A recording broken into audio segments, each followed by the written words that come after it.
ഈശോയിലെ ഏറ്റവും പ്രിയമുള്ളവരെ, മത്തായിയുടെ സുവിശേഷം 20-ാം അധ്യായം 27-ാം തിരുവചനം. നിങ്ങളിൽ വലിയവനാകാൻ ആഗ്രഹിക്കുന്നവൻ നിങ്ങളുടെ ശുശ്രൂഷകനും നിങ്ങളിൽ ഒന്നാമനാകാൻ ആഗ്രഹിക്കുന്നവൻ നിങ്ങളുടെ ദാസനുമായിരിക്കണം. ഈശോ ശിഷ്യന്മാരുടെ പാദങ്ങൾ കഴുകി ശുശ്രൂഷയുടെ മഹത്വം നമ്മളെ പഠിപ്പിച്ചിട്ടുണ്ട്. ദൈവമാതാവാകുവാൻ വിളിക്കപ്പെട്ട പരിശുദ്ധ കന്യകാമറിയം എലിസബത്തിനെ ശുശ്രൂഷിക്കുന്നതും നമ്മൾ തിരുവചനങ്ങളിൽ കണ്ടുമുട്ടുന്നുണ്ട്.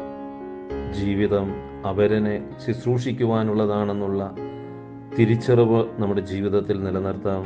പ്രത്യേകിച്ച് നമ്മുടെ കൂടെയുള്ളവരെ സ്നേഹിക്കുവാനും ശുശ്രൂഷ ചെയ്യുവാനും സഹായിക്കുവാനും നമുക്ക് ജാഗ്രതയുള്ളവരാകാം.